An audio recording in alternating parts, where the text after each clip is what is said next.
On the field. Off the field. Sports talk. Entertainment and more. This is Sauce on the Side. Well, hello there, Dippers, and welcome back to episode 95 of the Sauce on the Side podcast. As always, Dippers, I'm your host, Drake, joined by the man, the producer, Mr. Leighton Pip Chavantone. That was definitely the most quiet limit of both of you possible. And our guest host from Hump Day Hoops Hysteria, Mr. Fletcher Hoig. The 76ers and Joel Embiid have a magic number. It's called 6. It's the amount of times that Joel Embiid was on the injury report this postseason, and it's also the number of 20-point games he had this year in the postseason. Wow. I'm actually not surprised at all that those numbers are identical. Yep, they are. 100% identical. He played only 12 games, so he was either on the IR or he scored 20. Those are pretty good odds, honestly. So, Dippers, be sure to follow, download, subscribe, give us a 5-star review on Spotify and iTunes. Be sure to follow on Twitter and Instagram at The Saucy Pod. Today, we will have an NBA postseason update. We will lay some teams to rest. We will break down the Western and Eastern Conference final matchups and take a deep look at the third base position at the MLB. It seems that they are now playing chess and everybody else is playing checkers. So, guys, we're going to do what we did for the first round of the postseason. We held a burial for the first round teams that got eliminated. So we will do the same. We will read what each team's headstone will say now that they are buried. And we will start it off with the Celtics. Well, that was disappointing. Kyrie wouldn't listen. DC lied. They told us Superman didn't kill anyone. And the Rockets. Attempting relaunch in 4 months, the same system. We're just a computer equation. I actually had a few for this, and I thought this was kind of funny. So, Houston, we had a problem. And then another one. We owe Chris Paul how much money? And at the funeral, Colin Cowherd will read the eulogy, and it will say, analytics are good, manalytics are great. Now we have the Nuggets. At least weed's legal. The Joker couldn't save us. Did you really think a Blazer wouldn't smoke the Nuggets? Ooh, that's good. And the 76ers. 4 backs, guys, just isn't enough. Fuck the process. We were tired of mediocrity, so we acquired 27 draft picks in 5 years to be mediocre. All right. I love those. So, Jake, you think the 66ers are mediocre? Yeah, I think that if you're not an Eastern Conference final team or a Western Conference final team, then you're just maybe on tier 3. So, even with 4 max players, J.J. Redick and Mike Scott, they're still not good enough. And Jonathan Simmons, who they traded a first-round pick for. I forgot. Oh, my gosh. Man, what a shit show. You got any more shit show thoughts for us? Yes, actually, I do. It was all a dream. I used to read Word Up magazine. Jennifer. He tried, and he succeeded. C.J. McCollum now has won 2 playoff series. Analytics say only shoot the 3. The Rockets are now eliminated. C.J. McCollum says only shoot the mid-range. C.J. lives to fight another day. C.J. McCollum, every 50-year-old dad's favorite NBA player. C.J. McCollum, the Portland Blazers' best player. You remember whenever every Trailblazers fan wanted C.J. traded after last year? I'm sure he does too. As if I had thought I'd seen it all, my phone gave me an update that read, Kyler Murray has sore feet after his first practice. Wow. Now that is some insider information. Underdog story of the century. The Golden State Warriors, with only 3 max contract players, won a basketball game against 2 NBA stars who have never started in a game in the NBA Finals, that only got to play with Kevin Durant, Russell Westbrook, Blake Griffin, and DeAndre Jordan. What a true underdog story. Mark Walton update. Arrested 3 times this offseason and got released by the Bengals. Now he is signed with the Dolphins, and I am 100% sure that this guy who couldn't stay out of trouble in Cincinnati will do just fine in Miami. Kawhi Leonard, Skip Bayless's new public enemy number 1. Skip Bayless says Kawhi could shoot the ball 100,000 times and not do that again. Skip, he doesn't have to. Skip Bayless calling Kawhi Leonard number 2 instead of his real name is second to only Chad Johnson calling himself Ocho Cinco. Frank Vogel, also known as the Lakers Participation Trophy. Jason Kidd, 15 games and he's head ball coach. And there's a new movie out this week. It's titled, It Only Took 4 Bounces to Knock Down the Process. And it was written by Kawhi Leonard. And those have been my thoughts. Oh, that buzzer beater. It's just so Kawhi. Not the first hit, not the second hit, not even the third, but the fourth one. The fourth one's what it needed to roll in. Dude, whenever I was watching that, I came off the couch whenever he actually made it. It was actually kind of wild, and I was all for it, especially now that we got Skip Bayless getting another guy that he's pissed off at. I'm pretty excited about that. Real quick, before we move on here, I wrote down some notes from the 76ers and Raptors game. So, do you guys want to hear the last 4 possessions by the Philadelphia 76ers? Yep, so do. 2.5 minutes to go in the game. Tied game, okay? They have 4 guys. Okay, they have 5 guys who can make a basket that you'd trust in crunch time. Ben Simmons going to the rim, Joel Embiid doing anything, Tobias Harris doing anything, Jimmy Butler doing anything, and maybe even a J.J. Redick 3 that you would trust. So, with 2 minutes left in the game, tied up, they stood around, looked at each other, and got a shot clock violation. The next possession, they throw it to the three-point line to Jimmy Butler with like a second left, and he didn't have any time to actually catch and shoot, so he just chucked up a shot. Didn't hit anything. Raptors rebounded it. And if had the 76ers picked it up, it would have been a shot clock violation. Next possession, they're standing at the top of the key, 2.5 seconds to go. They go to pass it just to anybody to chuck it up. Turned over, Raptors score on an easy layup. So That's good management. that's what you want right there. Yeah, no, if you're looking for a shot, those are the shots you're looking for. 3 shot clock violations and then a Jimmy Butler layup at the end of the game. That's why you have 4 stars. Yeah, that's why you get 4 of them. That way, if one of them doesn't want it, maybe the other one will. Well, you know Ben Simmons automatically won't want it. Apparently nobody else did either. It was rough. So, guys, let's go ahead and put the stamp on the seasons for some of these teams. The Celtics. Last season, without Kyrie Irving and Gordon Hayward, the team was only 1 Game 7 against LeBron away from being in the NBA Finals. This year, they were out of the second round in 5 games. Guys, why did this team fall short of expectations? Well, you know, I think they maybe got overhyped after that first round because they played an undermanned Pacers team, and almost every game except for one came down to, you know, single digits. And so, you know, it's easy to feel good about yourself when you're sweeping a team and you're winning those close games. It's easy to bump everybody up. But the second that they had to deal with any kind of adversity in a real team, you know, they kind of started to fall short.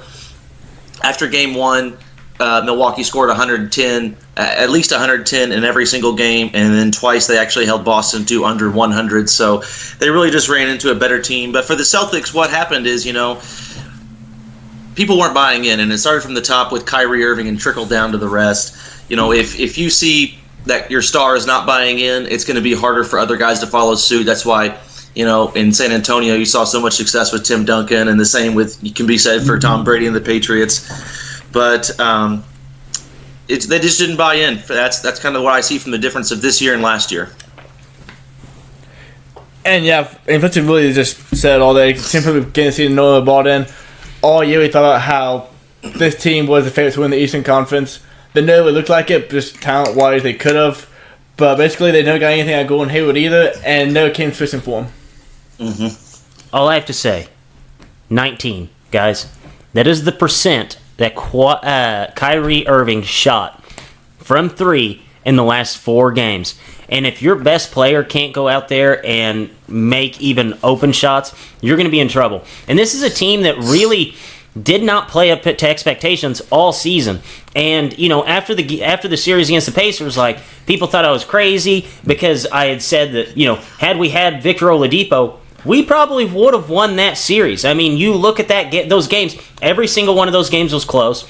And the Pacers, they just could not find a basket for about 5 minutes of every single one of those games that superstars find to keep your team, with the other team, just to keep pace. Well, Giannis Antetokounmpo just happens to be that guy who can get that shot at any given time.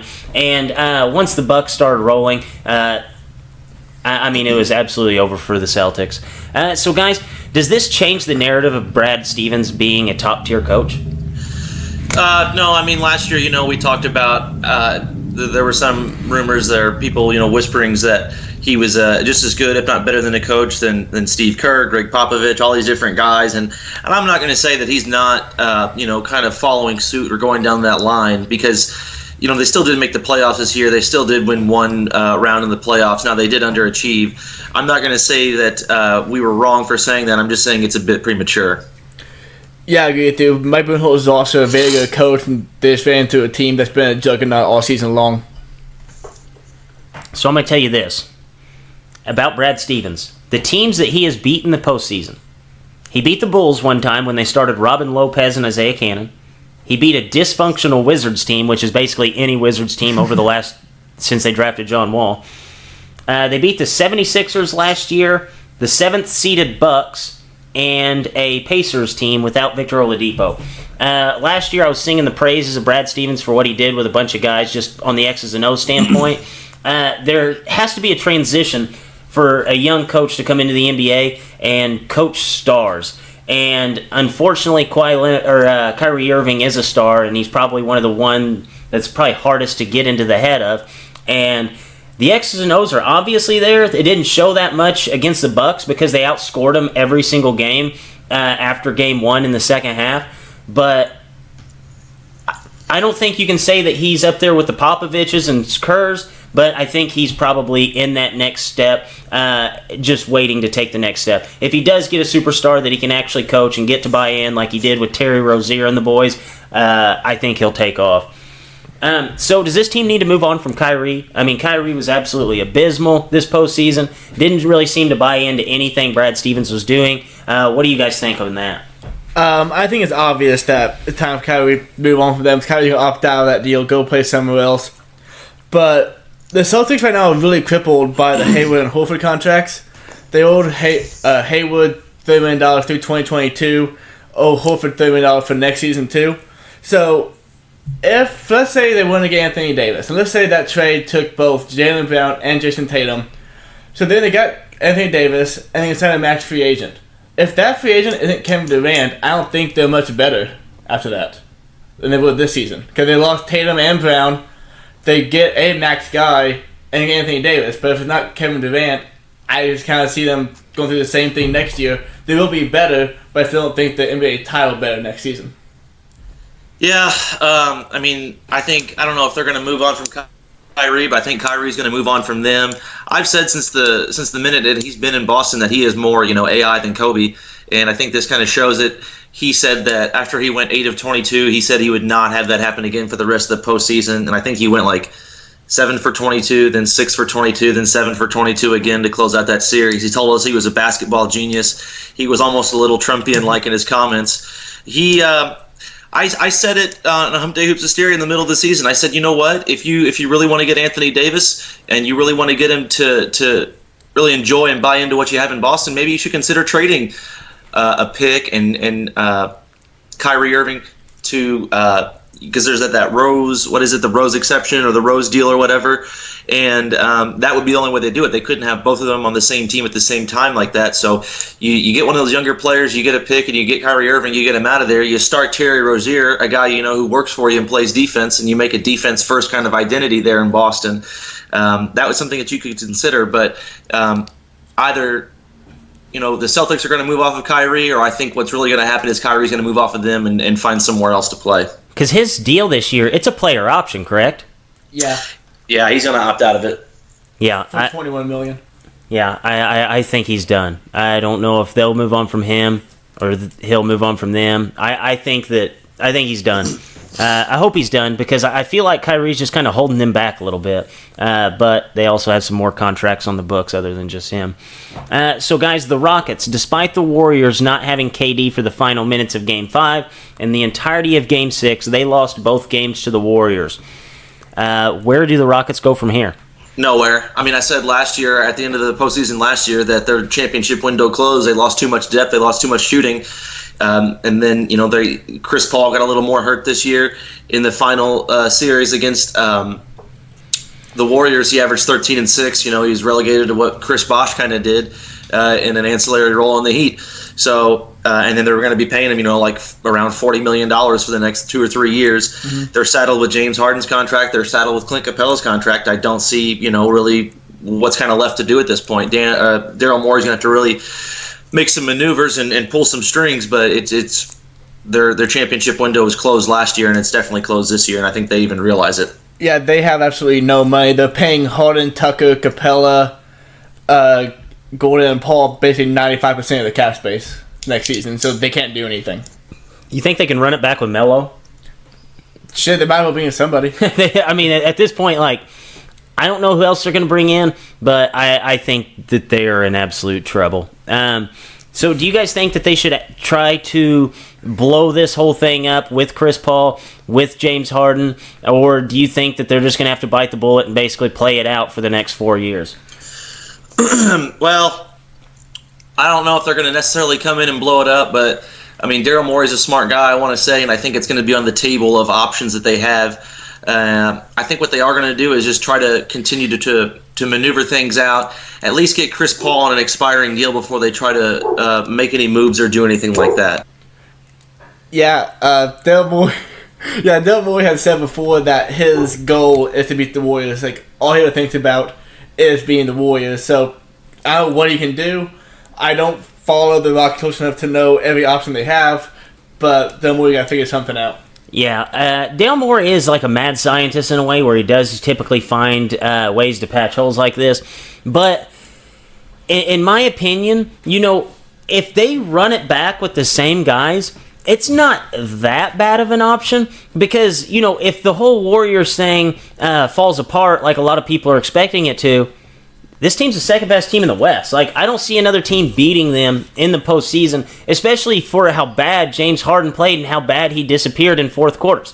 If James Harden gets over that little thing, I guess you could say it's a big thing, disappearing in a fourth quarter. It is a big thing. But if he gets over that and he actually does show up, this team is legitimately the best team in the West if the Warriors get blown up. So if they sit around and wait, things could fall into place and they could be playing in the NBA championship next year. I don't think it will. I think it's one of those things where you have an old guy getting older in Chris Paul. You have a guy with James Harden who plays a style of basketball that he cannot play in the postseason. So I don't know if they should blow it up. I definitely don't think that they will blow it up. But it's going to be fun to see them run it back with the same exact pieces next year, just a little worse. Well, I don't think it'll be fun, but it's going to be something to watch. It'll be something to watch. The thing is, there's no such thing as running it back because, everybody gets a little older and a little more worn down. You saw that with Chris Paul and James Harden. He's continued to do this since he's been in Houston. He rocks a lot of headlines in December and January, and then when, April and May get around, he gasses out and he doesn't give you much. No, I absolutely agree there. So the Nuggets, they were kind of one of the surprise teams in the NBA this year. Do you think that this team was a flash in the pan and won't be able to make it back to a top 2 seed next year? Or do you think this is a team that could possibly compete again next year? No, I think this is a team that you look at. You look at the 76ers and they've got these big names, but they kind of fell short. I feel the exact opposite for the Nuggets. They're definitely more substance than sizzle. They've got Jamal Murray. They've got Nikola Jokic. They've got Jerry Harris. They've got Will Barton. They've got Malik Beasley. They've got so many young guards. They've got Paul Millsap still under contract. They might be bringing a healthy Michael Porter Jr. In next year to a team that just already won a 2 seed, They have a unique style of play, not only with the pace and the shooting they have, but also with Jokic being a point center kind of. They've got a young core. They've got some veterans around there. They've got a true home court advantage. And Nikola Jokic, I mean, what can you say? The guy averaged 19, 11, and 7 this year. I think he averaged a 7-1 or 6-1 turnover or assist to turnover ratio. If they bring in a healthy Michael Porter Jr. next year to a team that's already up and coming like this, I think they're here to stay.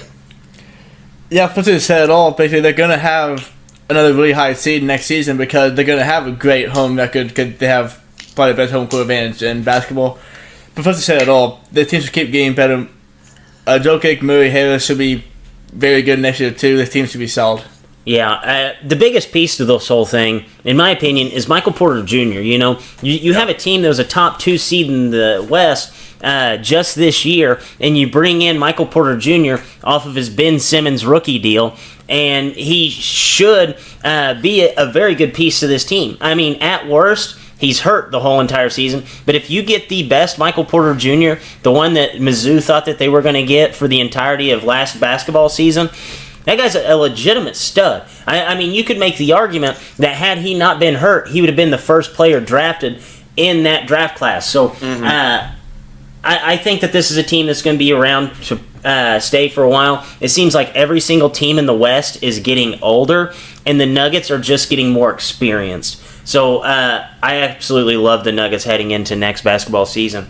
They've already locked up Jokic, right, long term? Oh, yeah. I think that thing's okay. I think that they dialed him in before he was this MVP candidate. I think so. Yeah, they got him locked in with 1 year left on his rookie deal. So definitely a smart move.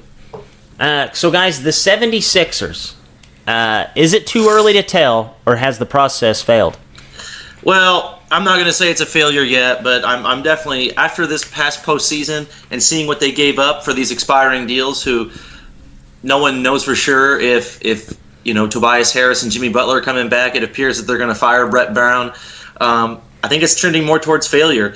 It's tough to say. You got Ben Simmons who won't shoot it and does a handful of things on the court, and then you have Joel Embiid who you don't know if he's going to play. You don't know if he's going to score 20. You don't know if he's going to be an efficient player on the court. He's literally a roll of the dice with everything about his game right now. So for that, I got to say it's trending more towards a failure than a success. Yeah, I think, in my opinion, we'll be able to determine this probably full-star next season because they traded the picks and players from the process to get Jimmy Butler and Tobias Harris. So if they don't bring back at least one of those two guys, you have to consider the process a failure because the process plan was to get superstars. And then they got 2, and they can't bring back Harris and or Butler. I think it's an absolute failure. No, I think this is an absolute failure. You've been calling it for almost a year now. And yes. I love it. And I love that now we have very context as to why it's actually a failure. Yes, no, it's an absolute failure. I mean, you began being bad at basketball in the 2013-2014 season. You acquired picks all across the board. They had 27 total picks since the 2014 basketball season. They had 2 guys that started in a playoff game for them this year. 2 guys.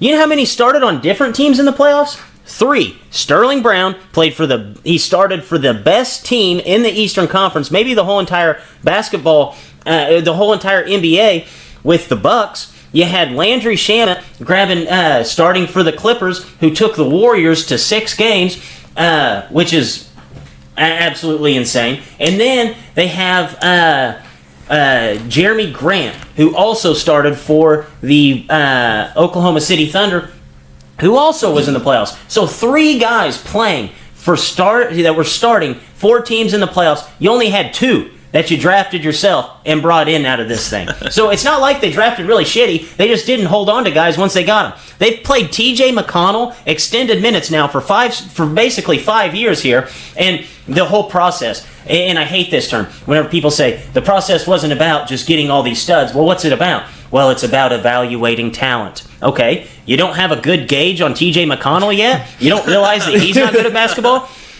You brought in Sterling Brown as a second-round draft pick, and you trade him before he steps on a basketball court for cash considerations, and now the guy's starting for the Bucks.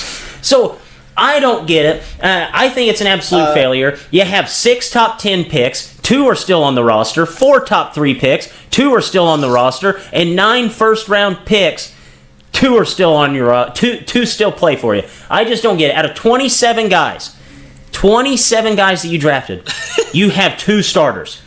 2! So hindsight's 2020 and all this. Hey, they were getting high draft picks when Michael Carter Williams. We thought he was good. Like that's how long they've been doing this thing. Was. Dude, Michael Carter Williams, we drafted him 10th overall. He's getting triple doubles for us. He's a master at the game of FanDuel. But guess what? He's not worth a shit. Neither is anybody else you drafted outside of Ben Simmons and Joel Embiid. Dude, could you imagine drafting? You walk up to the podium 27 times and you get a center who plays you 60 solid games and a point guard who can't shoot.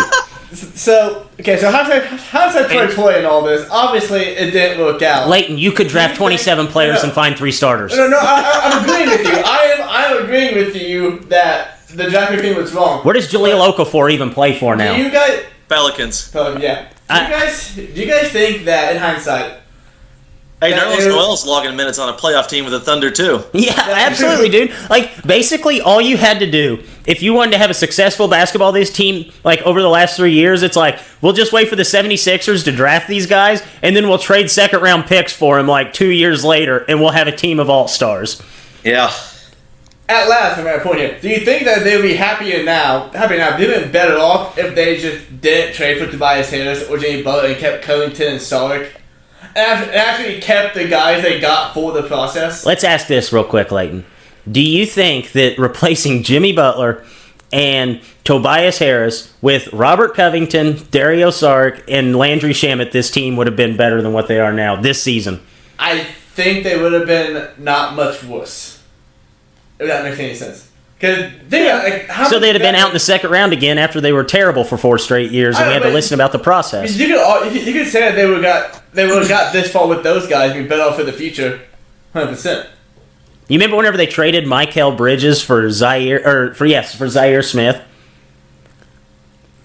I did. This last year. Everybody, that 2021 unprotected first round pick from Miami that they got in that trade, they sent it over to the Clippers with Landry Shamet. That was a really good idea. Because you look at this... Fan, baby. Lock him down. That's a really good idea. I just don't understand it. Oh, and then here's my favorite thing that the 76ers did this season. They traded Markelle Fultz so they could play Jonathan Simmons 52 minutes in 12 playoff games. Yeah, Jonathan Simmons, he had a really promising start with the Spurs because a lot of guys do. He left, and he had an okay first year with the Orlando Magic, but I don't know what happened to him, but I think he shot like 22% from 3 this whole year, and then Elton Brand decides to go out and trade for him, so. But it's not like he was giving away a shooter to begin with Markelle Fultz. I mean, the guy was brought in as a shooter and couldn't shoot, so. But still, he was a first-round pick. Like, at least see what you got. I mean, I know they gave it a year and a half, and he didn't even step on the basketball court for... Oh, no, wait. I remember. Whenever Markelle Fultz came back, he played the fewest amount of minutes and got a triple-double in NBA history. And everybody went insane. Everybody talked about how good this guy was. It's like, guys, this was his first basketball game. Like, let's let it ride. And then now they trade him for Jonathan Simmons, who they play 52 minutes. How is it that after all the shit that they've done, the Markelle Fultz pick kind of gets lost in the sauce now? Oh, it's awesome. Oh, you think Markelle Fultz got lost in the sauce? You guys forgot about Michael Carter Williams. Michael Williams, a little Okafor. Won Rookie of the Year, and then they traded him. You know that we could talk about 27 guys. I think that there's only like 3 or 4 that are still on the roster out of the 27. None of them really play outside of Ben Simmons. I think Bolden grabs a few minutes here and there. But this is absolutely insanity. You could have found any guy who's a half-assed basketball fan off the street, and he would have been able to pick Ben Simmons. Right? Ben Simmons was like the biggest cannot miss. Like, you know what he is. And he's exactly what he was when you drafted him. Hasn't gotten any better. So that was a cannot miss. And then Embiid would have gone 1 if he hadn't broken his back when he was in college. Yeah. Yes. And Joel Embiid, anybody could have ran into that pick. So I don't know. The only 2 guys that play for them are the only 2 guys that you look at day one and you're like, yeah, he's a legitimate stud. Like, you cannot miss on this pick. I absolutely don't get it. I don't get it. Yeah, no, it doesn't make a lot of sense to me either. We even went and watched Joel Embiid in college, and guess what? He was fucking hurt then, too. Yeah, no, if you go watch him play for the next 4 years, I bet he's going to be hurt again. Yeah. You really got to it's like throwing a blindfold at a bullseye that's going to see him play or not. I'm baffled. I'm off the 76ers. Whenever they got Tobias Harris and then they got Jimmy Butler, I said, this starting five, you can make the argument that they have the best starting five in the NBA. And, I mean, here we are. Second round, they get beat by Kyle Lowry, a guy who beats himself in the playoffs. Whenever I watched Kyle Lowry start making shots against this team, I'm like, yep, okay, the 76ers are the only guy who can make Kyle Lowry look good in the postseason. Unbelievable. Yep. Hey, but they did have like a 6'8" point guard that couldn't guard him. Yeah, that's impressive. And you know what? Like, so many people on the Raptors is they weren't even shooting the ball, you know? There was like 6 possessions in a row where Embiid was just in the lane with Marc Gasol, who's a pretty okay three-point shooter, just standing there, and he wouldn't even shoot it either. And they somehow still managed to let Kawhi Leonard turn into LeBron James, and they're out in the second round, so. One player I got to point out in this series, Pascal Siakam, okay? He was drafted 27th overall. So whenever 76ers fan recap every single one of their picks and say, well, most of those picks that we had were second rounders. Guys, Pascal Siakam was a 27th overall pick, and he kicked your ass. So I'm off the 76ers. Done for them. Who did they take in that draft? They will not win a title with Joel Embiid and Ben Simmons. You can book it. Who did the Sixers take in that draft with Siakam? I have no idea. Probably some guy who they traded away after 3 weeks. Probably some guy from Europe who's never going to come over here. Yeah, well, that was like half the players that they took. I was going to say something, but I forgot what it was now. I can't remember. Damn it. 76ers, they've made me mad. Guys, are they a front runner for the title next year? I'm going to say that in my most sarcastic voice. So literally speaking, they could re-sign Jimmy Butler, Tobias Harris, still have 3 net contract guys, but it's still going to be a shit show probably because Joel Embiid can't play 60 games, Ben Simmons can't shoot, and will not ever shoot. Yeah. Well, here's the thing. Oh, I know what I was going to say now. Like, Joel Embiid this postseason, I'm going to talk about more of the Joel Embiid in particular here in a second, but Joel Embiid hasn't been shooting it well. His three-point percentage has gone down every year that he's played in the NBA. Ben Simmons just doesn't shoot the three. Jimmy Butler's never been that great of a three-point shooter. They basically have 3 old-school power forwards on the court together, and as a result, they can't even post Joel Embiid up because he's going to get triple teamed. You know what I mean? Like, he's just not going to get a clean look. So then they got to post Ben Simmons up. Then they got Joel Embiid at the three-point line. And it's like, the dude's barely hitting 30% in the regular season. Your offense just isn't working. You got to figure something out. And that's not on Brett Brown. Like, he's dealt the hand that he has. You know what I mean? Like, he's got to do something. Yeah, no, my favorite part of this whole entire series was whenever Jimmy Butler was screaming at Joel Embiid, I want you to shoot it every time you have the ball. It's like, whoa. All right, so if you guys shoot it every 100 possessions, Joel Embiid's probably going to shoot like 28%. You guys are probably going to score 70 points this game if Joel Embiid shoots it every time he touches it. So, talking about next year, where do they go? Title for next year. I mean, Elton Brand's got some tough decisions to make, and the thing is, when they're tough decisions, as far as personnel and what you got to decide on, it makes it hard to make the right decision. That's just a natural occurrence of a tough decision. In short, they're going to have to do some things. It's highly doubtful they're going to compete for next year. Joel Embiid, I'm just going to say some stuff from him from the Raptors series and then from the playoffs in general. In the Raptors series, he didn't even lead his own team in rebounding. Tobias Harris did at 9.3 a game. And against the Raptors. Wait a second. Joel Embiid didn't even lead in rebounding? No. Wow. Tobias Harris did 9.3. Wow. Against the 76ers, against the Toronto Raptors, Joel Embiid only had 2 games of 20-plus points. And for that series, he shot 36% from the field and averaged more turnovers than assists. That is not good. Especially, as a center, you're not doing a whole lot of ball handling in the backcourt. You're not doing a whole lot of passing and distributing. You probably shouldn't be averaging that many turnovers. And then for the entire playoffs, he only shot 42% from the field. Now, that's pretty bad for a point guard, let alone a 7-foot guy who's shooting 8 feet from the basket more times than not. Dominant big men, like we want to think Joel Embiid is, they shoot it about 50% on a bad day. Joel Embiid, for this year, in the regular season, shot 48% from the field. In the postseason and overall, he averaged more turnovers than assists. People are going to look at him and they're going to say, well, he got 20, 10 and 2 blocks. Like, I can pay DeAndre Jordan a lot less, or get a guy like Rudy Gobert, pay him a lot less, and do 85% of what Joel Embiid did, and they're just going to have the shot IQ of thinking, well, maybe I won't shoot this three-pointer. Maybe I won't go 1 from 7 from the three-point line again. So, one of those tough decisions is, what are they going to do with Joel Embiid? What are they going to do with Ben Simmons? Can they even resign Tobias Harris and Jimmy Butler? They've really walked themselves into a corner here, into a tight spot, and it's going to be tough maneuvering to get their way out of it successfully. Yeah, I'm just going to go ahead and make the long story short. They will not be competing for a title next season. They won't even make the Eastern Conference Finals.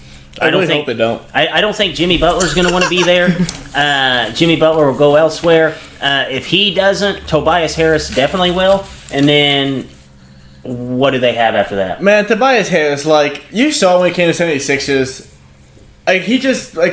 he disappears around other good players. But he's not the only guy who Gallinari out there. He disappears. And 76ers to give him to a max contract, that's just a max contract wasted, in my opinion. He disappears. The whole team disappears, dude. Did you not hear the last 4 possessions that they had? They all stood around and looked at each other. Yes, but I looked at it today. When Tobias Harris came over to the Sixers, he scored 5 fewer points a game, shot worse from the field, less rebound, less assists. He disappeared. He's not a max contract guy, but he's going to get max contract money because that's how the NBA is right now. No, I agree with you. He did disappear, but the whole team...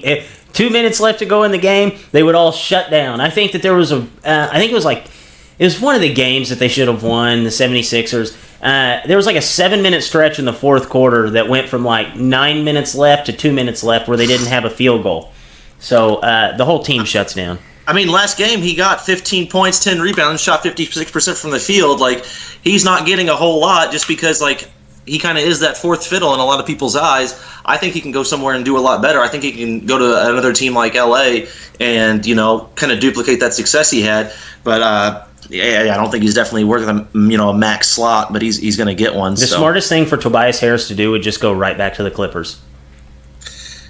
The smartest thing to do would just be go somewhere that's, not a shithole team and not the 76ers, and then just win, No, I agree. But, the Clippers, all you did was basically just submit that you have role players and that you're having a first-round pick in 2 years on top of everything else. If he goes right back there, it'd be the biggest slap in the face to Philly, and he would go he would get to go to a place where he's going to average probably another 20 and 10. So, I got a few more things I want to say before we move on. The Pacers, it would be nice to get a guy like Tobias Harris if we didn't have Domas Sabonis, but too much talent. Yeah, well. One thing I have, though, just another complaint kind of thing here that I've been thinking about, who named this thing the process? You know what I mean? It sounded like Sam Hinkie was so smart. The dude is barely a consultant for the Denver Broncos, who just finished third place in their own division. The Patriots, they don't have a catchy saying. The Spurs didn't. The Cardinals, when they were good for a while, they didn't. Whatever happened to just being good at your job, Yeah. No, I agree. Did you hear what Joel Embiid said after the game? Yeah. Same thing I had on his tombstone. Fuck the process. Yeah, I'm done with the process, or I don't give a damn. But yeah, he said I don't give a damn about the process. It's wait a second, hasn't the process been your nickname for the past your entire seasons? No, his middle name, bud. Yeah, I don't see how you can just flip the script. One game, one role, and he's done with him. Well, you know what? It's funny. His actual nickname is probably going to be Hulu Has Live Sports. Yes, that's actually that's what should have been on their tombstone. Hulu Has Live Sports. Oh, that's funny. All right, so are we done with the 76ers? Yep. Yeah, I think we talked enough shit about them. Okay. Wow. Poor team. So let's go ahead and move on to darts. Latency, what darts game do we have today? Pew, pew, pew, pew, pew. We're playing darts, baby. We haven't played darts in about a month, but we're bringing back the chronological order game that still has no name after 2 months of being created. Okay, so the way that this works is we throw 3 darts. Each of us will throw 1 dart at the dartboard. It'll land on a number. Each number represents a different event. We will read off the events on when we think they will happen in chronological order. So without further ado, all 3 of us, let's throw the darts. We have an 8, a 7, and a 4. Okay, the 8 is the 2028 presidential election. The 7 is Kevin Durant puts out a mixtape called LeBron Never Did This. That's funny.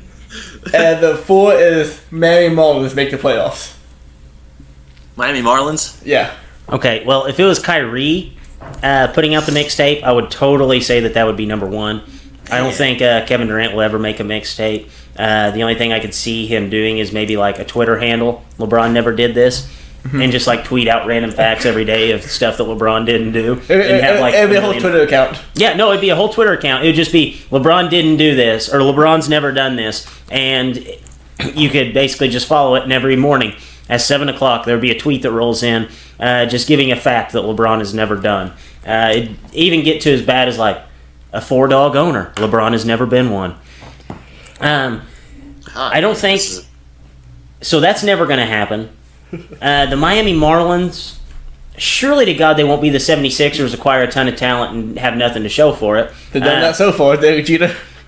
I think that the presidential election will happen first in 2028, and then the Marlins will make the playoffs, and then Kevin Durant, if it was a Twitter account, I would have it number 1, but instead it's a mixtape, so that's number 3. I'm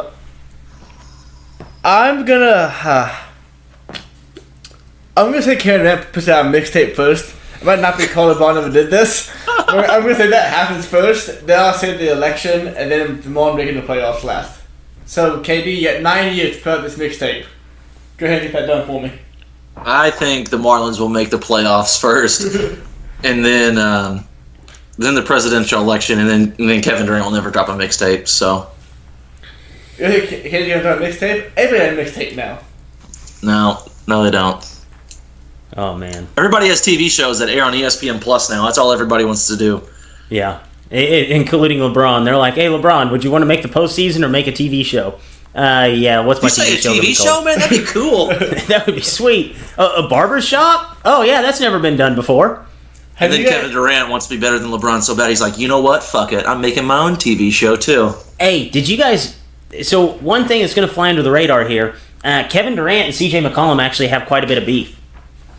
No, they're actually good friends. That was taken out of context. That was not taken out of context. I They're want good to say that there was beef there. Well, he went on his podcast, and then the next week, or it might have even been the same show. Like he kind of dogged him for going to Golden State and basically making all that. And he said something about his effing podcast. Oh, well, okay.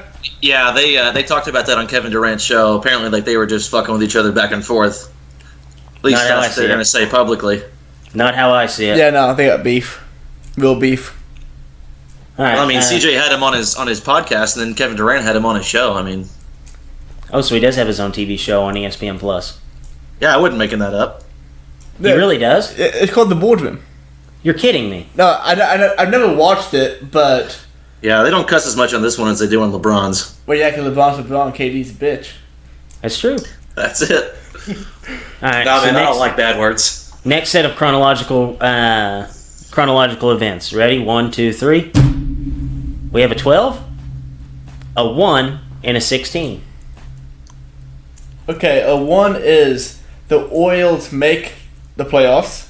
I like how that was number 1. You're like, this is never going to happen. A 12 is Andrew Luck shaves. That's never going to 16 happen. is Steph Curry shoots a free throw with his mouthpiece entirely in his mouth. What happens if they're never going to happen? I don't know. I imagine Andrew Luck without a beard. He'd probably look like a serial killer or something. You put him in an order of likelihood. Okay, we put them in order of likelihood. So again, Now all of a sudden, that flip phone that Andrew Luck uses without that beard, you're like, what the fuck, man? so again for you guys, Orioles make the playoffs. Andrew Luck shaves, and Steph Curry shoots a free throw with his mouthpiece entirely in his mouth. Okay.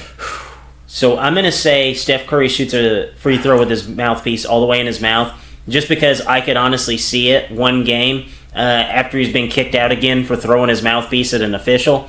They just tape his mouth shut. Yeah. So I'm going to go with that being number 1. Then I'm going to say Andrew Luck shaves his beard just because somebody could prank him. Mm-hmm. So I think that the likelihood of them taping Steph's mouth shut so he can't throw his mouthpiece is higher than somebody pranking Andrew Luck. and then the Orioles make the playoffs. You have a lot of faith in the baseball teams being good someday. Dude, bad baseball teams are bad for a long time. I'm a Cubs fan, so I know how this works. I'm going to go Steph with the free throw and mouthpiece thing. I feel like sometimes he might just take a free throw serious and keep the whole thing in and concentrate on the shot. Didn't you already go? No. Oh, okay, my bad. I thought you already went. So, Steph, mouthpiece, Baltimore, playoffs, and Andrew Luck, shave because Andrew Luck's a really smart guy who never tricked into doing something that stupid, and he's never going to shave that beard. Because like what you said, maybe a serial killer with a flip phone. That's weird. Yeah. I'm going to go Steph Curry with the mouthpiece. Then I'm going Luck because I could see somebody just sneaking up on him in the locker room. And then he's like, fuck it, I got to shave it all now. Ooh. And then They need to get last Steve-O one. in there. Yeah, seriously. He'll shave the back of his head and his fucking and his beard. But then I got the Orioles making the playoffs. All right. So we have a lot of faith in the Orioles, it sounds like. Yeah. So let's go ahead and head to the Western Conference Finals. Guys, we have the Warriors and the Blazers. What are the keys to this series? Well, first thing I want to say is I'm just really happy for the Trailblazers. You know, they've been sticking around there for a long time. They've been trying to just build on what they have for a long time, and I feel like all that hard work kind of came to fruition, and they made it here. But the thing is, you know, the keys for Portland, you know, they're going to have Damian Lillard and C.J. McCollum go off pretty much just every game. This is the Blazers are the second best backcourt in the NBA, but the gap between first and second is so huge in my mind that it's not even worth mentioning that they are the second best backcourt in the NBA. You're going to have Enes Kanter play good. He's got to pick things up. He's been in a bit of a shooting slump here, and he's got to pick things up there.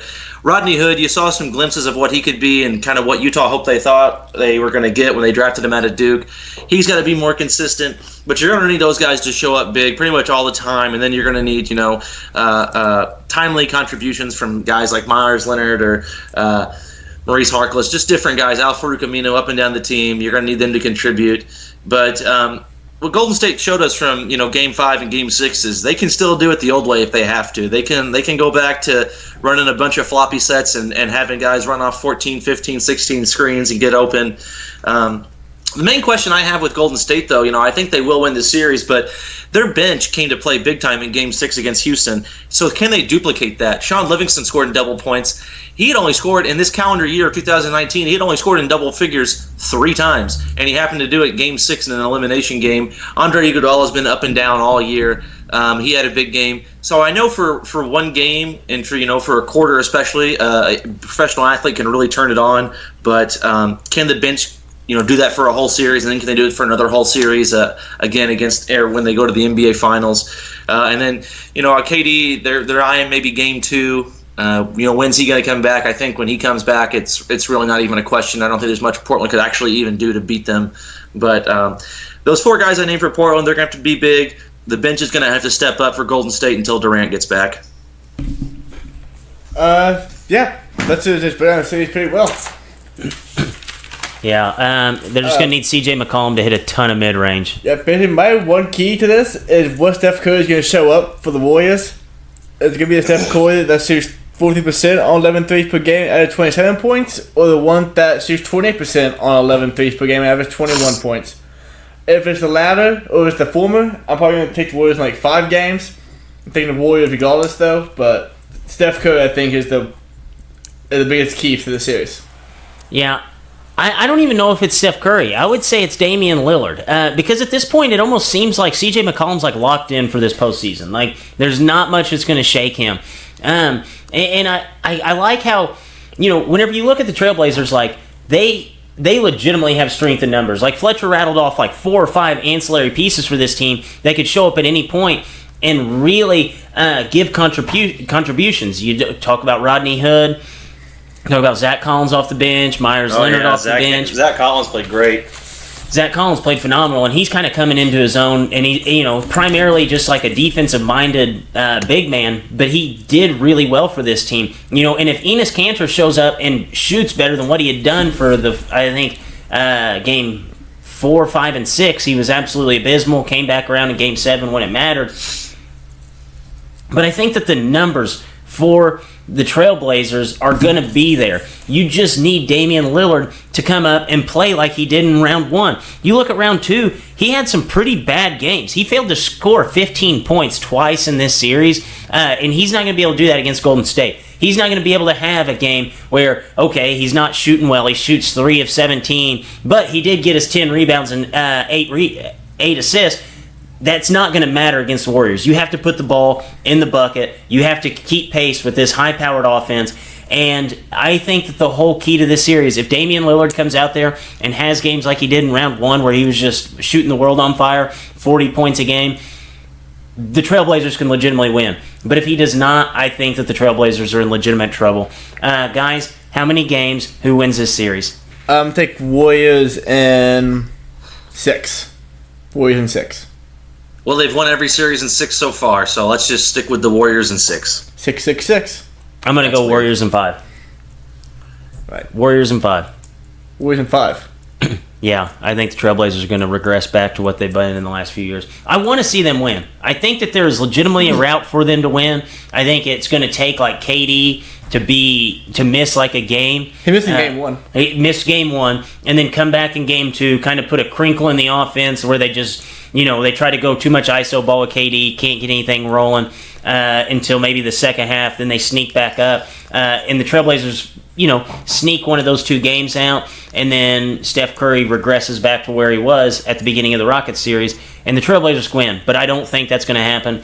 I think that now that they've they're going to get the offense rolling back to what it was whenever this whole thing started, playing less ISO ball with KD, and then you just add KD back into the mix, and then basically there's a bandage on all of your problems. So Eastern Conference Finals, we have the Bucks versus the Raptors. What are the keys to this series? I was just thinking about all the different matchups. Marc Gasol, they traded for him and they wanted him to, really kind of go at Joel Embiid, and he really did do that. The thing is, though, it's going to be completely different with Brook Lopez, because Brook Lopez is just going to stand at the three-point line and pick and pop the whole time. So, that post defense really isn't going to matter as much in this series against Milwaukee. And that's what I like about Milwaukee so much, is that they just throw such length and size at you, but they do it in such unorthodox kind of way. So Gasol and Lopez, that's going to be a big one. And then you're going to have, 2 different guys guarding Kawhi Leonard. You're going to have Chris Middleton guarding him, and then you're going to have Giannis guarding him. And then, Ben Simmons and Kyle Lowry was like a huge dud, in my opinion, that last series. And, Bledsoe's been having a career year. So what's Kyle Lowry going to be able to do against Eric Bledsoe? I'm sure Eric Bledsoe smells blood in the water, and he's always been a downhill kind of player. So one question I have is really who's going to shoot for Toronto outside of Kawhi Leonard? Is Gasol going to go outside and do something? Is Pascal Siakam going to return to what he was in the first round? I'm excited to see the multiple bodies they're going to throw at Kawhi Leonard. They're going to have Pat Connaughton on him at times too. They're going to throw a lot of different looks at him. And then, who's going to guard Giannis? Even if Kawhi Leonard does guard Giannis, that doesn't mean a whole lot to me. But I still think Giannis can get his if he wants to. But then at the same time, who's going to guard Chris Middleton? I'm just looking forward to the series. I do think the Bucks will win the series. I haven't abandoned the Bucks yet. I think here's the thing: if Milwaukee had played Toronto or Philadelphia last series, I think Milwaukee would still be advancing this series. So I'm going to pick Milwaukee in probably 6 or 7. Yep. On top of what you said, Toronto somebody has to be able to score that's not named Kawhi Leonard. They can't just rely on Kawhi to be playoff LeBron James the entire series against the Bucks team, who's just basically a juggernaut, best offense in the league, one of the top defenses. Someone has to score other than Kawhi. And while I can see that happening, I think it happened enough. Because they struggled to score 100 points against 76ers. They did score 100 points several times against them. So I'm taking the Bucks too. I'm thinking of them in 7 games though. I think Toronto will be able to stretch the series out. I think this is one that could possibly be a quick series. I really do. I think the Bucks are that much better. And you look at what Kawhi Leonard had to do to win that game. Kawhi Leonard made the highest percentage of his team's points in a Game 7 that his team won. So he had set a record for that. And that's not going to happen if they have a 6'11" freak of nature, potential defensive player of the year on you. I know that Giannis isn't going to be out there guarding Kawhi and using all of his energy on the defensive side of the ball. But Kawhi is. Yes, Kawhi absolutely will have to. But whenever you look at what down in crunch time. Whenever the Raptors needed a basket, Kawhi Leonard was almost automatic. In those last 7 minutes of the game, you better expect Giannis to be chasing Kawhi Leonard all over the floor, and he's not going to be able to do the similar things that he had done in the series prior. I mean, you're going from being guarded by Jimmy Butler and potentially J.J. Redick at times to now Giannis Antetokounmpo in the last 7 minutes of the game. That's not going to bode well for you. I think this is one of those series that the Bucks could potentially wrap up in 5 games, and I'm actually going to stick 5 games for the Bucks. Yeah, there is a path where that could happen. Giannis actually even been shooting 35% from 3 this postseason. Bledsoe's been shooting over 30 from 3. They've got a lot of different looks they can throw at him, and they're going to force guys to defend. They're going to force Lowry to defend. They're going to force Leonard, Siakam, a bunch of different guys on their team to defend, and they've already shown a lack of offensive production. They go a grueling 7 games against the 76ers. They go up against a fresh Milwaukee Bucks team. I think it could be too much to handle for them. I could see it ending early, but I'm going to have to stick with the Bucks in 6 or 7. But it's still Milwaukee for me. I would rather have both of these series just be sweeps, so we can get 2 best teams in the finals.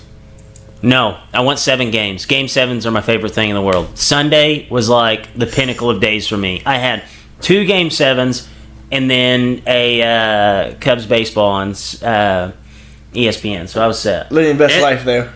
And there was Game of Thrones. Did you watch that? Absolutely not. I know. Absolutely, yes. I feel sorry for people who chose to watch Game of Thrones instead of that Raptors 76ers game. That was not a good game. Are you serious? Both teams shot 38%. It was just because it was close doesn't make it good. Latency is the only one. It was like a pretty good game. 92-90. Oh yeah. Whew. 92 torching the Nets. You do know that those are 2 very good defensive teams, and it's more than just teams going out there and just missing a ton of shots. You're the only guy in the world who could say that a game that was a Game 7 decided, the only game in history that was a Game 7 decided by a buzzer beater was a bad game. Yep. Yeah. Oh, wow. Terrible. It wasn't a bad game. It wasn't the best game I've ever seen. Okay. It was a bad game. Going to the shittiest take of the week. Good segue there, Leighton. Yep. We have the shittiest take of the week. Guys, what was the worst take of the week? Leighton just gave me a layup. It's not really a take, but it's kind of the thing that happened. The Cubs banned a fan for doing that. I don't know what's even called, like a theory. When you put 3 fingers down, you circle with your thumb and your index finger, and you look at it, you get punched. They banned that fan because he did that on the TV and they thought it was a white power thing.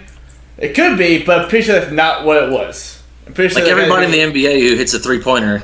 They show the 3. So. Whenever they showed it, I immediately thought, oh, Devin Booker back at Kentucky. I'm pretty sure he was the one that started that.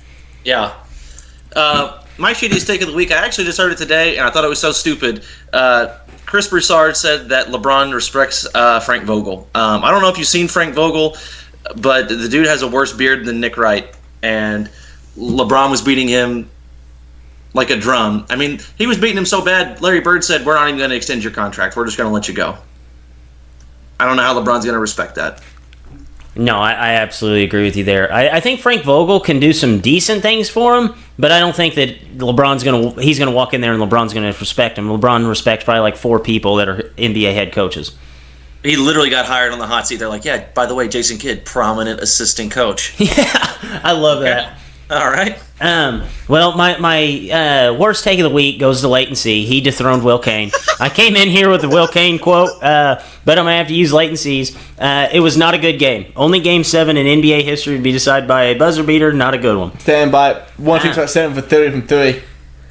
It was an awesome game. I would love to watch that. Awesome game.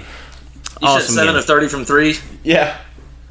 So you just like watching like a 3-point contest? That's it?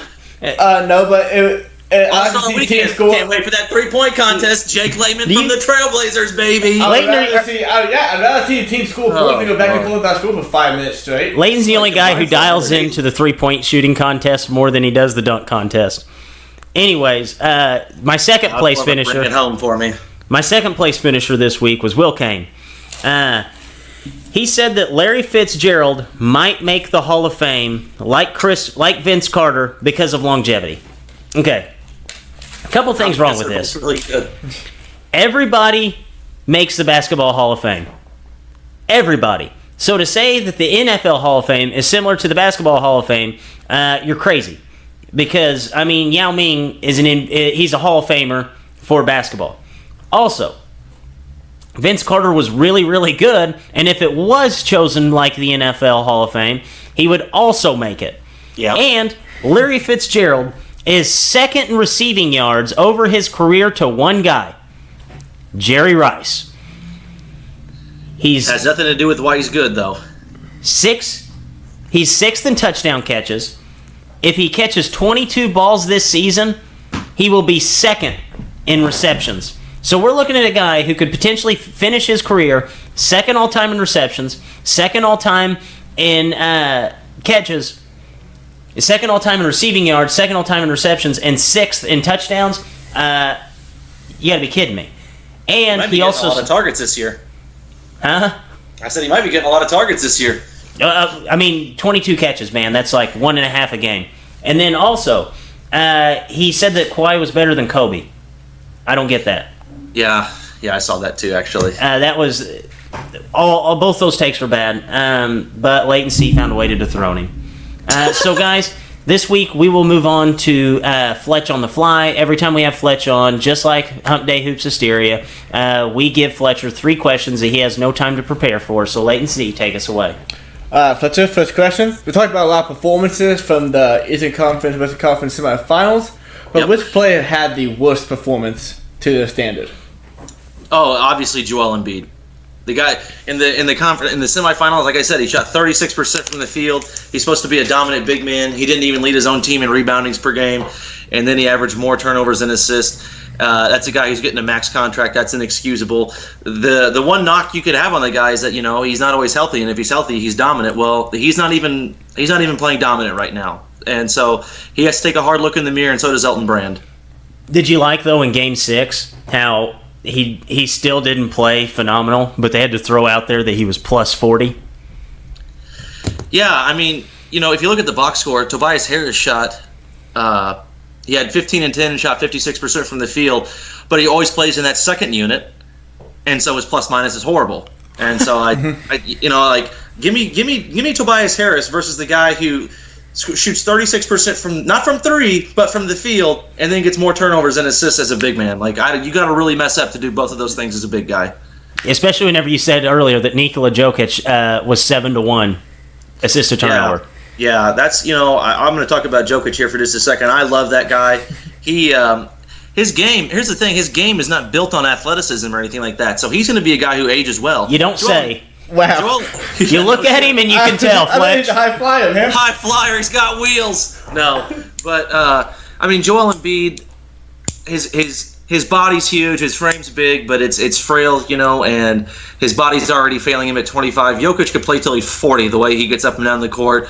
I literally saw him post up DeMar DeRozan with one arm, catch the ball with one hand, turn and shoot it with one hand, and he didn't even leave the ground. So you're looking at a guy who could just age well, shoots the 3 well, doesn't turn the ball over. I love a guy like Nikola Jokic. Dude, my favorite thing about Nikola Jokic is whenever, how he runs the point once in a while, and they'll, roll the ball in for the point guard, and they just expect the point guard to, run it down and, bring it up the court so they don't take off as much time. They roll it in for Jokic, and he has to, kind of labor and, make an effort to get to the ball before it rolls out of his grasp. Yeah. I'm still waiting on the advanced analytics stat of how far he led the NBA in handoff passes. I guarantee he's first. Has to be first. A lot first. Okay, next question. Beginning of the season seemed like a no-brainer, but now probably not. Knowing what we know right now, who would you rather have? Jason Tatum or John Morant? Oh man, that's a huge question mark there. I think I gotta go Tatum. I think I've seen where he can go, and I saw the whole Celtics team kind of fade out with Kyrie Irving, and I got to think that's a part of it. When you have a point guard who relegates you to just standing on the wing and ball watching, I think at some point that doesn't all fall on you as a player. So I got to go with Jason Tatum just because he's a known commodity, and I think I can know what I'm going to get out of him. And John Morant, as good as he might be, I just haven't seen it yet, so it's hard for me to go out on a whim and say that. To answer that question, your eyebrows raised up to your hairline. You gotta. My hairline? That's my back hair. No, dude. John Morant's the guy to take number 1 in this draft. Over Zion. Over Zion? Yes. Okay. Dude, when do freak of nature athletes not get hurt? LeBron. He's the only one. I will Joel rather... Embiid. Joel Embiid. Yeah. Rob Gronkowski.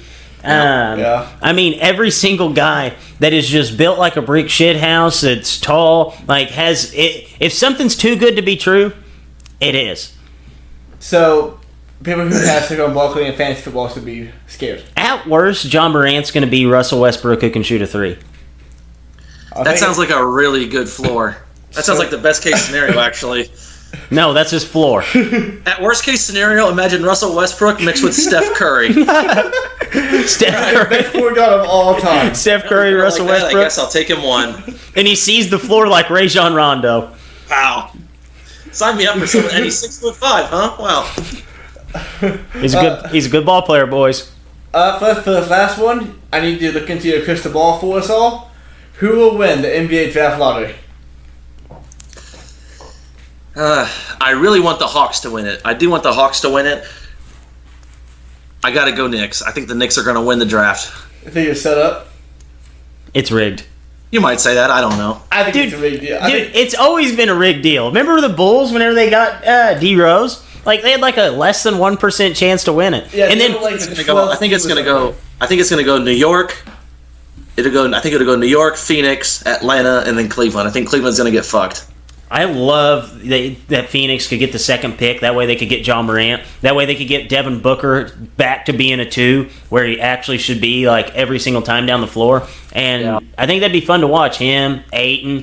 I know Josh Jackson just got arrested today, so we'll see how that pans out. Have you ever That seen dude, this? I've been watching him since high school, and I'm like, I always tell the guy I go with, I'm like, man, looks like he has a bit of a temper. And then I'm just reading on the thing today, got arrested in Phoenix, resisting arrest. I'm like, oh, I could see that. Dude, the NBA draft lottery, back on that, it is always rigged. Because whenever LeBron left the Cavs, what happened? They won basically every single season until he came back. And Even then, the year he came back, they just traded it. yeah, every single They year, just dude. Traded it. Yeah, I've been a big believer on that being rigged for a long time. But have you guys seen that the Suns, rumor had it, they prefer John Morant over Zion Williamson? I would too. Well, after Drake's analysis, I think I do too. He's Steph Curry mixed with Russell Westbrook. That's his floor. That's his Sprinkle floor. in, sprinkle in a little Rondo. He- Sprinkle a little Magic Johnson. What's his ceiling, Drake? his ceiling? Good shit. And the best shooter of all time, and Westbrook's his floor. I mean, I guess you just have to go with the GOAT. He could be the next Michael Jordan at the point guard position. You have to mix in a little Shaquille O'Neal with a little Michael Jordan. Dude, I just love him. I think he's good. I think he's great. And I just... The way Zion Williamson shoots a 3 scares me.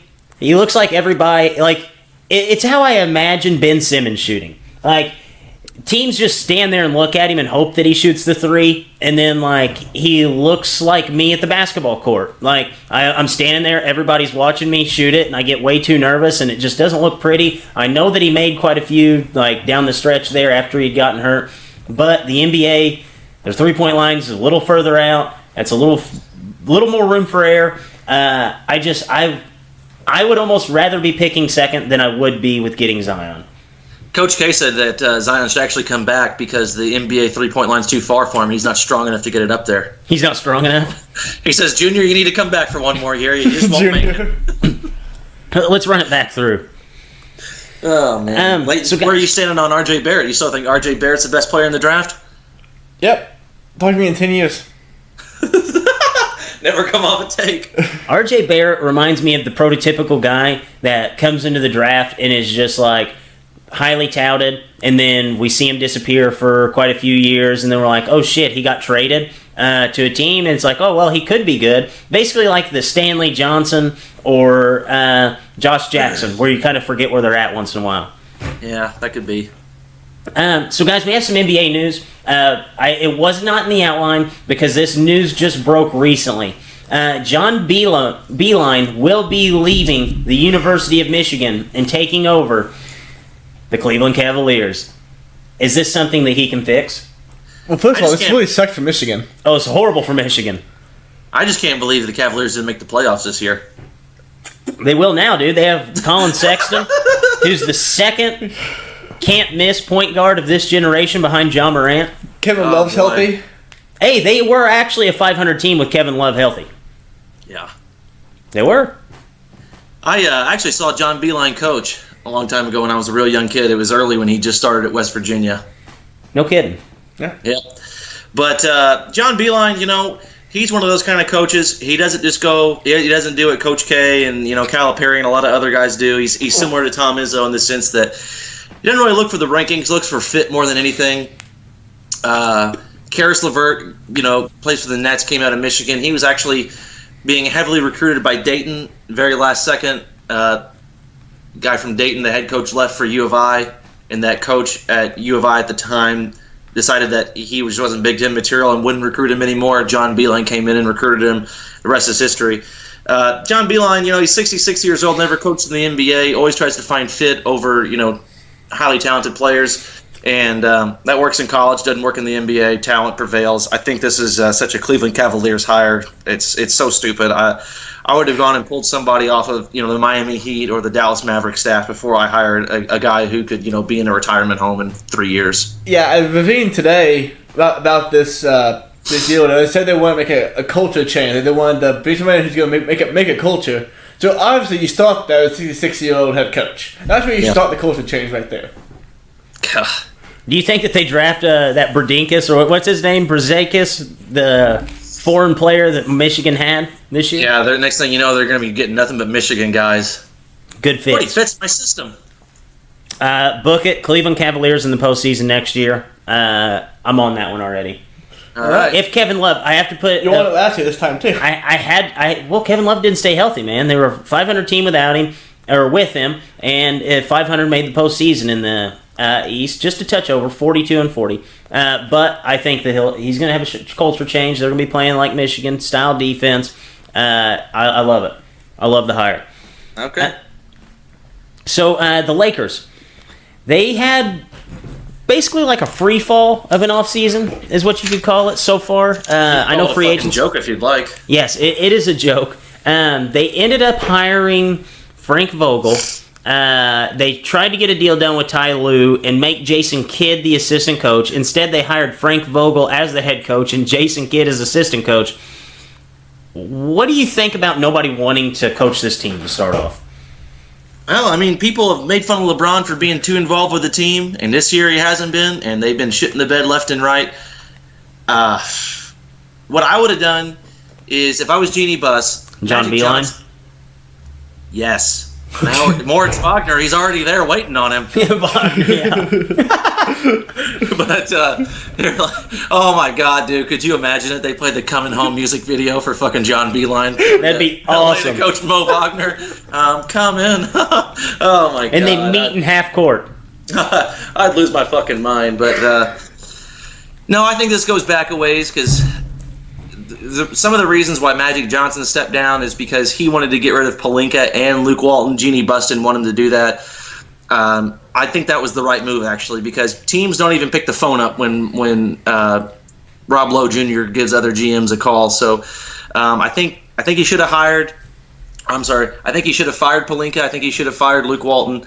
I think that they should have gone and found a guy, underneath like a Daryl Morey or what's that guy's name from Utah? It's like his last name's Lindsay. Anyway, there are a number of really good GMs out there. I think you go and poach a guy from a younger staff member right underneath those guys, bring him in, because you got to have a guy who's kind of a grinder, who's willing to get his hands dirty and do things. And Magic Johnson wasn't willing to do that, and I just don't think that Rob Pelinka is very good at his job. So. And then at that point, if you have Magic Johnson, I think you can lure coaches. I think you can lure Ty Lue. I think you can lure Monty Williams. I definitely think you could lure Frank Vogel. I think you could definitely get Jason Kidd as an assistant head coach if Magic Johnson's in the building. So this is just a shit show. It's bad ownership with Jeannie Buss. She's been, as soon as she got rid of Magic Johnson, she started listening to Linda Rambis, who's the wife of Kurt Rambis. You might remember Kurt Rambis is the guy who got clotheslined by Kevin McHale. Dude, is it bad that he's only known for wearing the rec specs and getting clotheslined by Kevin McHale? Yeah, dude, it looks like if after he got clotheslined, he got mad. Game ended or went on, and then the game eventually ended. It looked like he put on his jean shorts and his leather jacket, got on his ape hanger Harley, and rode off into his trailer to sell some crack or some meth again, dude. Like, he just does not look. And the thing is, like, he was appointed as the interim head coach for the Knicks, and got fired from that after he filled in for Derek Fisher.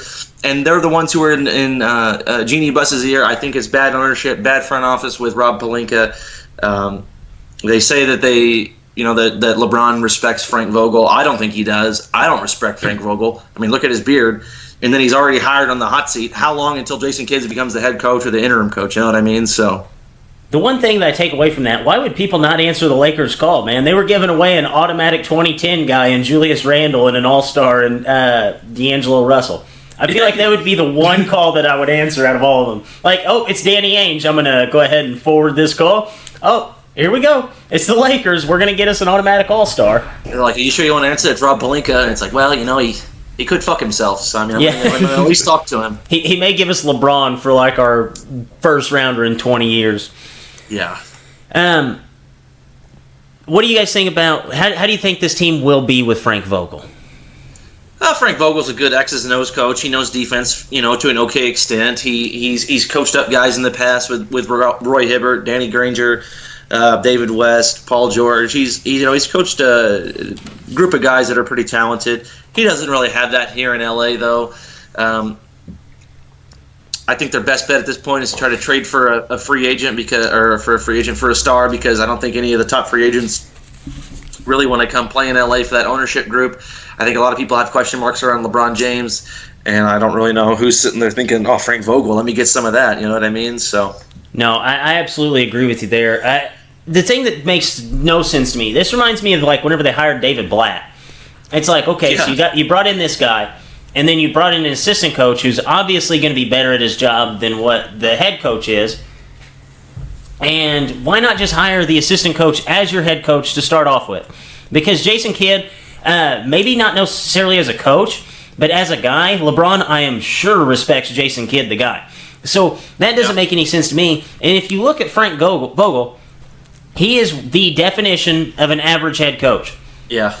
51% winning percentage in the regular season, 50% win percentage in the postseason. And then you look at what he did with the Magic. Just last year, the Magic were 25-57. Then they hire the offensive wizard, Steve Clifford, and then they make the postseason. Yep. So I don't see where this is a great hire. I just think you just cut out the middleman. We know Jason Kidd's going to be the head coach in a year, so let's just make it happen now. Yeah, I think they were the Lakers were going to get some pushback if they just hired Jason Kidd right away. I don't know why, but like a lot of Laker fans, here's the thing: you shouldn't be making your decisions off what fans think of you. But I think that's what they did, so they didn't hire him, and now they can say like, "Hey, Frank Vogel did a really bad job, so we had to fire him." And who's next? Jason Kidd. Like, we just had to do it. Sorry. Next man up. God, dude, the Lakers are so fucking dumb. Yeah, they're definitely they're in a rut. That's for sure. Yeah, hey, like the season's a speed bump for them. The season is a speed bump for this team. Like a mountain tall speed bump. It's a wall, really. A goddamn speed bump. It's a wall, a speed bump. No, this is a mountain. Their off season is a mountain, and the postseason isn't even over yet. Yeah, it's a fucking ramp off a cliff.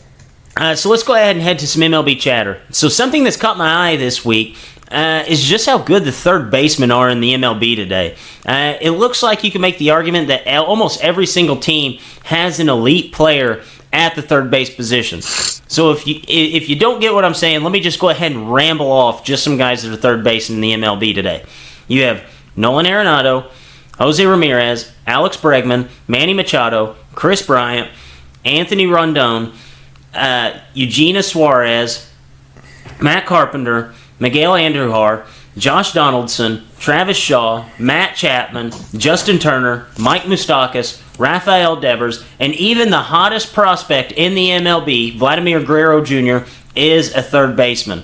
That is 16 players, and there are only 30 teams in the MLB. Is this quite possibly the deepest we've seen one position in the MLB? I am not the greatest historian, but I'm going to say it has to be almost. Whenever over half the teams have what you would call a very good to elite third baseman, And Even then Michael Franco, you guy left off the list, the guy for the Phillies, he's pretty good. Michael Franco.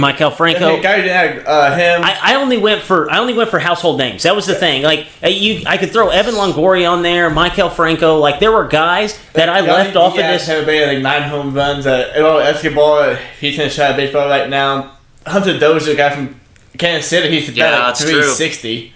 Yeah, I mean, I just went after the big names, but you could legitimately say that there are 25 teams that have the third base spot locked up, and you know who it's going to be. Yeah, the only person close to it is shortstop, but this has it beat into the top end talent and overall depth.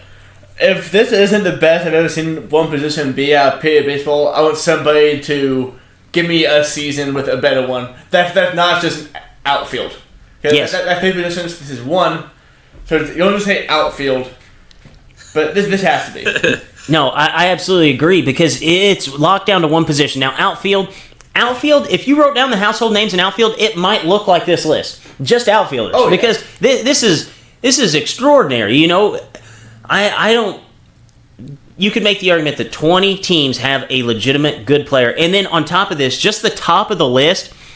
I could say you have 5-6 guys that you wouldn't blink an eye if they were on somebody's top 20 players in the MLB. Hell, even top 10. You have Nolan Arenado, Jose Ramirez, Bregman, Manny Machado, Chris Bryant. Those could legitimately be in somebody's top 15 players, and there's 5 third basemen. Yeah, no, you're absolutely right. And then Verdugo Jr. hasn't even got it going yet, really. I don't think he has a home run yet. I think he's hitting baseball okay. But somebody to go still... I don't know. It's weird. You think just because they're all good athletes, they can all play shortstop too? Oh, yeah. Like Moustakas is there, they're taking baseman now in Milwaukee, probably on the list, but it's fine. But they're all just great athletes. Out of the only list today of shortstops that can pay the list, almost all these players appear on the shortstop list too because they've appeared there more than once. Yeah, I had to throw Mike Moustakas on there just for the simple fact that the first time he's played at second base, This year. it was this year, and he had never even played there in the minors. So I had to throw him on there. He's been like a career third baseman. But I thought this was something that was kind of eye-opening. And even you said it before, like before the show we were talking. You said, I didn't realize that there were that many. I knew that it was deep, but I did not realize that it was basically every MLB team has a damn good third baseman. Yeah, and I bet if you would go to a list of MLB teams, the third baseman would be the best player on most of the teams. At least him. Oh, at least just off this list I'm looking at and right that's now. a third of the MLB. Yeah, I was thinking in my childhood, like there was like Scott Rowland, A-Rod, and like Troy Glaus, and that was pretty much it. Chipper Jones. Troy Glaus. Or maybe Ramos Ramirez for a while too, but I mean that's like 4 guys in like my entire childhood. Yeah, and now we have like 15 guys who basically are household names in the MLB. Hey Leighton, how bad does it piss you off seeing Matt Chapman's name on this list? Drive me up a wall. Yeah, 'cause he's better than Nolan Arenado. What's You know his he is. war? They check the war. Hey, That's it. the wall clearly says it. Yeah, seriously. You find them that minuscule, arbitrary, well, I guess not too arbitrary, but metric that proves it all. Yep. That's- Man, this guy's really good at getting ground balls. Let's bump that thing up. Yeah, let's hike that up a little bit. So another thing that caught my eye this last week, there wasn't a ton of huge MLB news and notes. I just had to find some little tricky things to throw on here. The MLB leaders are somewhat of a head scratcher in 40 games in. This is the most bizarre list I've ever seen in my life. Zach Davies, Chris Paddock, Luis Castillo, Tyler Glasnow, Hyun-Jin Ryu, Jordan Lyles, Caleb Smith, Jake Odorizzi, and Spencer Turnbull round out the top 9 ERAs in the MLB respectively. 0 household names. Maybe 1 or 2 of these guys came into the season as the best pitcher on this team. Which of these players, if any, do you think have a legitimate chance to win a Cy Young this season or lead the MLB in ERA? So have Jin we, Ryu. I know it. That's who I'm going with, the guy from the Dodgers. I actually know who that pitcher is. I've seen him pitch before. Alright, so having done this a week ago, I would have said Tyler Glasnow. He got traded to the Rays in that Chris Archer deal last year. He's 6'8", like 240 or 250. He's really, really good pitcher. he was tearing it up, but now he's out 4 to 6 weeks, way too hard. He might not even qualify for the ERA title when he does come back. Chris Paddock might be Rookie of the Year in the National League where he's going. Luis Castillo looks really good. But I'm going to go with high-end Jin Ryu. This is just because he has super low walk rate every single year. And it makes no sense because he can't throw hard. He doesn't have good breaking stuff. Nope. Just people miss. You know, one of the Japanese pitchers, great location. And we've seen him be good before. He's South Korean, Leighton. Come on. Asian pitcher is a good location. And I've seen him be really good before. But my doctor was Zach Davies. He was really good at the start of last season. Then he ended up with like a 4.5 ERA, I think. But if he, I see Zach Davies being about this good all season long. He won't have a sub-2 ERA because it's just almost no one does that ever anymore. But I can see Zach Davies have a very good season. I don't know if any of these guys have it. I'm just going to be honest. No. None of these guys are going to start getting the Wolf. None of these guys go. If I had to pick one, I'd almost go with Jake Odorizzi just because I basically like waited around for him to be this good. Could you imagine if he would have never left the Rays though, and they'd had Tyler Glasnow, Blake Snell, and him? That would have been like murderer's row of pitchers. I think I'm going to have to go with Jake Odorizzi of actually having a chance. I think Ryu may be the actual best pitcher on this list. He is. And just saw him throw once. Yes, but Zach the Cardinals Davies, up, no problem. Zach Davies, we went over this last week. He has like a 1.5 ERA, which would have been first in the MLB last year, and he's on pace for 122 strikeouts, which would have been 93rd in the MLB last year. I don't think you can have that type of. I don't think you can have repeated success. Like you can pitch some really good games by being a guy who doesn't get a ton of strikeouts, but he's going to have those 1 or 2 games where he goes out there and just absolutely gets shelled because his pitch count gets up there. It just one thing or another, he's going to find himself into some trouble. But I think Ryu's probably the best one, but if there's a guy that I could see having long-term success this season and maybe throwing his name into a Cy Young hat, I would say it's going to be Jake Odorizzi. I really wish he'd have never left the Rays, and you guys would have had to deal with him, Glasnow, and Blake Snell. Yeah, Odorizzi's been, okay, good for a long time. Just inning eater. Well, last once. Yes. Tough Fletch. So Hyun Jin Ryu has an ERA of 1.7 this year, but his career ERA is 3. Wow. Yeah, he's really good. Check out that walk-to-strikeout ratio. No. And in his last 3 starts, he's thrown 25 innings. Wow. Yeah. That's pretty good. Pretty good. Yeah. That's over 7. That's over 8. So, that's Holy smokes. 8, That's 9 actually innings, really that's what he's done. We'll put it night off. We got Ryu out there. Yeah. Well, like, vodka on tap. Yeah, He Kenley saves the- Jansen, he you saves- dude, he Kenley saves the Jansen, you bullpen. stand That's down an there, we MVP right may there. have to get an inning out of you. Yeah. That's crazy.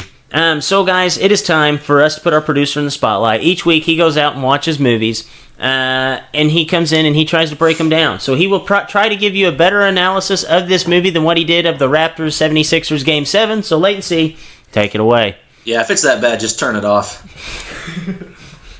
So, this movie's also on Netflix, so basically every person in the free world can go watch it right now if they wanted to. What if I don't have Netflix or internet?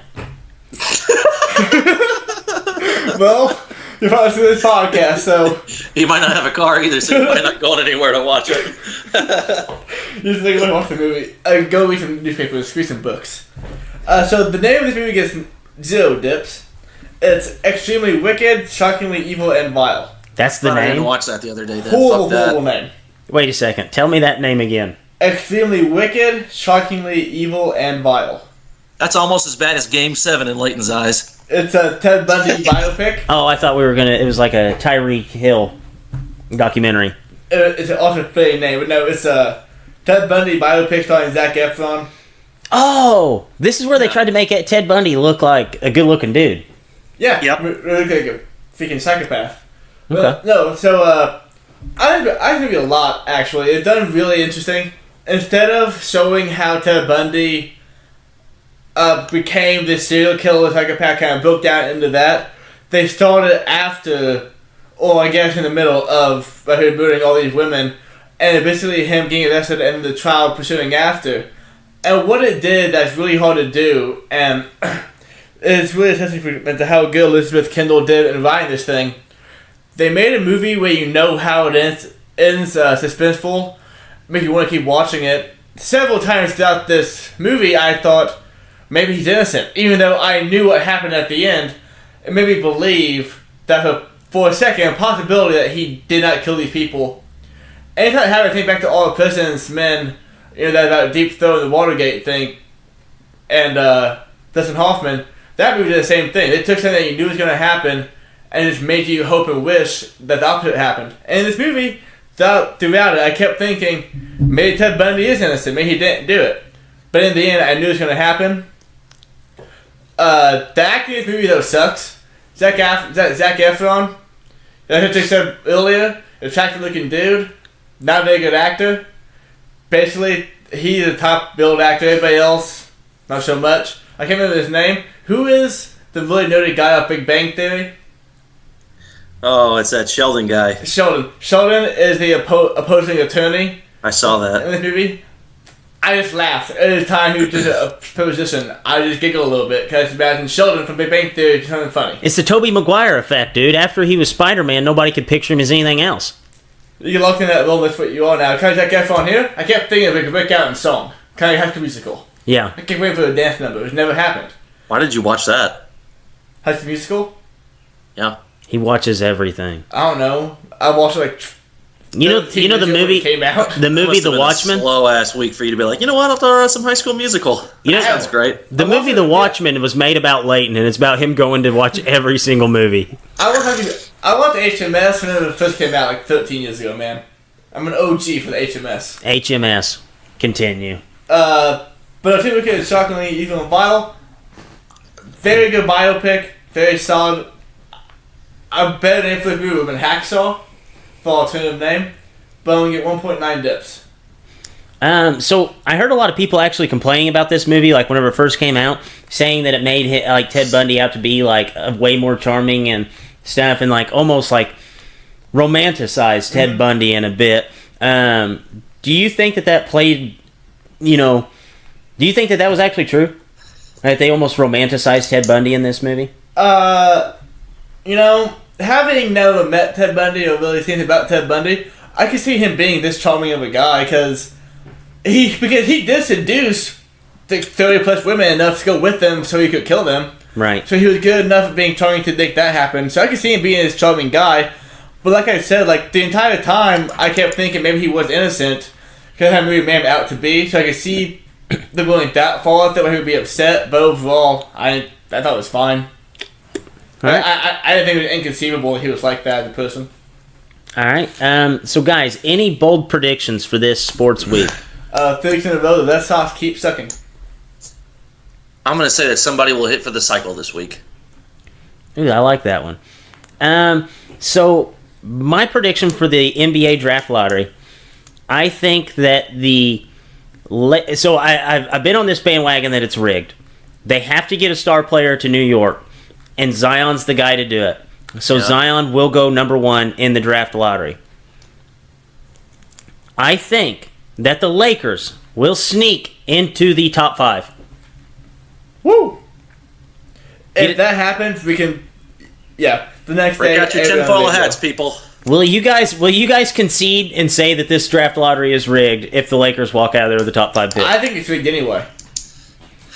I don't really believe in that kind of shit, so. All right. But will you believe it then? No. If the Knicks get number 1 and the Lakers get top 5. And the Lakers had back-to-back years of picking it too. I don't give a shit. Yeah, but that was before LeBron James walked on campus and said, "Hey, I need a hot pick." And now they get it. And now it's woo-doo-doo-doo. We need Ja Morant. All right. Save me, Ja Morant. You're my only hope. He could save him. He's the only guy that could save LeBron at this point. So, guys, anything else before we wrap this show up? Make sure to stay this Wednesday. We'll break down the actual series from this week more in depth. Again, you guys will have a game 1 actually to talk about too. Game 1's tomorrow night, isn't it? How crazy is that? They finished on Sunday, and then those teams have to play Tuesday. Well, shit, they get 2 days off for the first series. So I think it's okay to push them a little closer together now. That's crazy. Okay, and on that note, for Drake, for Leighton, and Fletch, Dippers, as always, stay saucy.